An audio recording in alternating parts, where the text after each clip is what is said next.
On est le 26 décembre 1991, date à laquelle l'URSS, pays qui était autrefois symbole de réussite technologique, est officiellement dissous. Mais alors, pourquoi l'Union soviétique a disparu?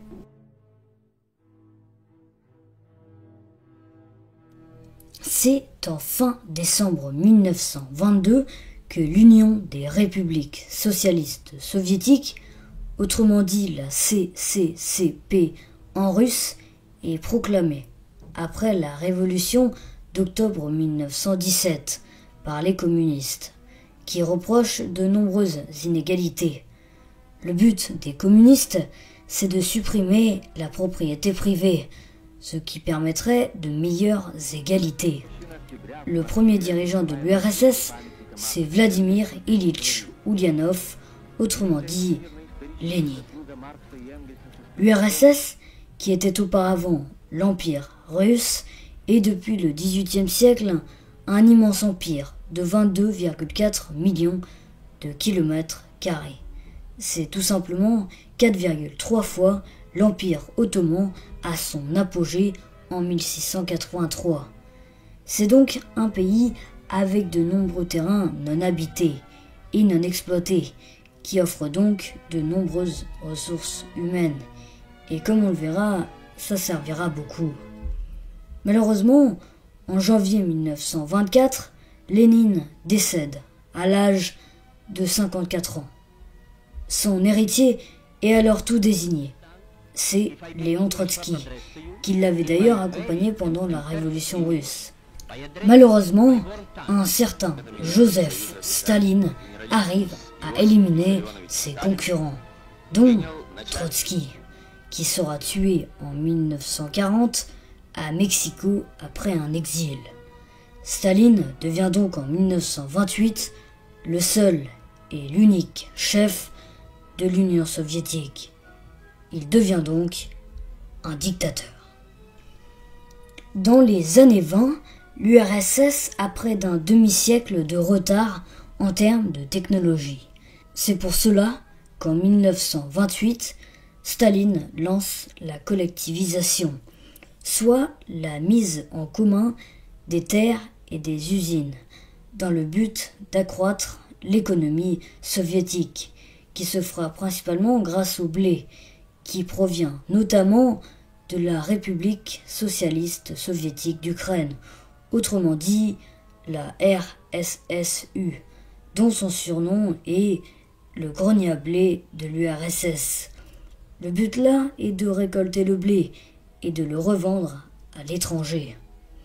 Un journaliste racontera d'ailleurs avoir vu une capitale très moderne, mais une campagne dévastée par la collectivisation, qui prendra fin en 1937. La transformation de l'URSS est impressionnante et le pays devient rapidement une puissance mondiale. D'ailleurs, la population subira de plein fouet la terreur stalinienne de 1937 à 1938.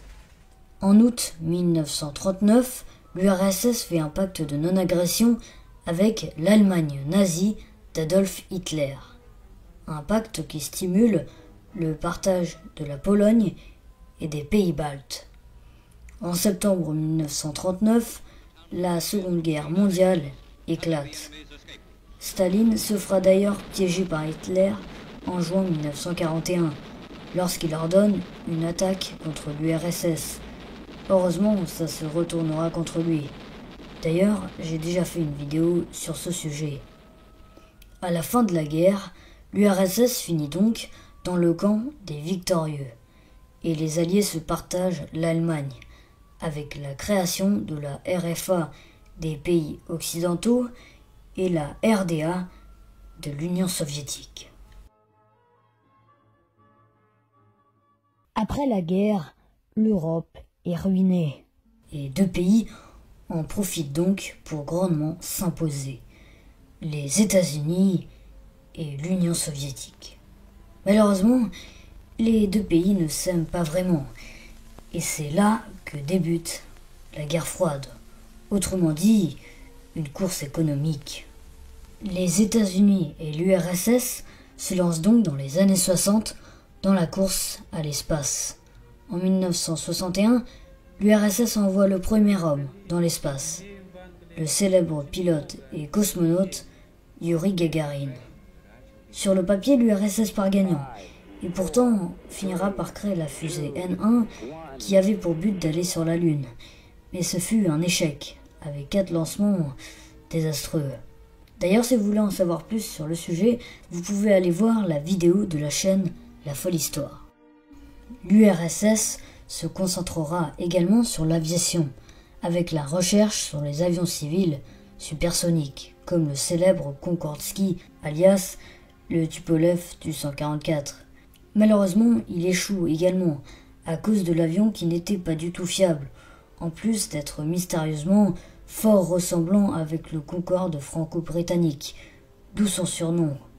Mais l'URSS réussira à exceller dans le domaine du militaire, avec ses chars mythiques comme le T-72, ou ses chasseurs comme les MiG-15 ou 21, tous deux sortis dans les années 60. C'est en août 1961 qu'un mur est érigé à Berlin, en RDA par les soviétiques, après l'autorisation du chef de l'URSS, le successeur de Staline, Nikita Khrouchtchev. Le mur fut souvent nommé le mur de la honte par les Occidentaux. C'est dans ces années-là que l'URSS subit une grande croissance de son économie. Mais malheureusement, tout change en 1979, lorsque Leonid Brejnev, successeur de Khrouchtchev, entame l'invasion de l'Afghanistan, à cause du régime communiste qui était au bord du gouffre. Cette guerre est aujourd'hui surnommée le tombeau de l'URSS, et malheureusement, ce n'est pas pour rien. Rapidement, l'Afghanistan reçoit une grande aide des États-Unis, qui ne veut évidemment surtout pas que l'Union soviétique gagne cette guerre, et ils réussiront bien leur coup.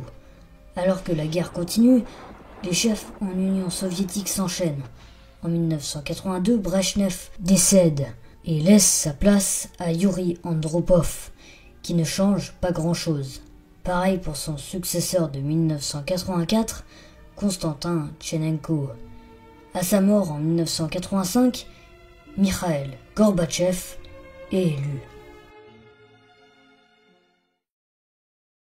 Gorbatchev arrive à un moment critique. L'économie de l'URSS ne fait que baisser depuis le début des années 80, et la guerre en Afghanistan n'arrange rien. Dès 1986, il annonce le début du retirement des troupes, et il explique également que l'URSS apporterait par la suite moins d'aide aux pays alliés, car ils doivent se concentrer sur leur pays. En gros, c'est la période de la reconstruction, autrement dit, en russe, la perestroïka. Gorbatchev rend également les droits de la presse plus libres. Pour ne rien arranger, l'accident de la centrale nucléaire de Tchernobyl survient le 26 avril 1986, au nord de l'Ukraine, détruisant une immense centrale nucléaire. Gorbatchev comprend que l'URSS va perdre la course économique et décide en décembre 1989 de mettre fin à la guerre froide en se rapprochant des pays occidentaux, comme les États-Unis. Un mois plus tôt, le mur de Berlin reliant la RDA à la RFA avait été abattu le 9 novembre. Malheureusement, la perestroïka est arrivée bien trop tard. La fin approche. En 1990, l'URSS est emportée dans un immense gouffre économique. Le 25 décembre 1991, Mikhaïl Gorbatchev dépose sa démission. Le soir même, à 19h32, le drapeau de l'URSS est abaissé une dernière fois, avant de se faire remplacer par le drapeau de la Russie. Le lendemain, la dissolution de l'Union soviétique est officielle. Mais alors, comment un pays aussi puissant que l'URSS a-t-il pu s'effondrer? Aujourd'hui, Gorbatchev est vu par les Occidentaux comme un leader populaire.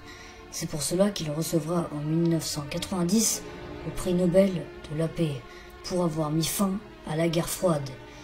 Mais en Russie, il est bien moins apprécié, car pendant des décennies, les soviétiques se sont transmis le fait que l'Occident était pourri et qu'il vivait dans des conditions horribles.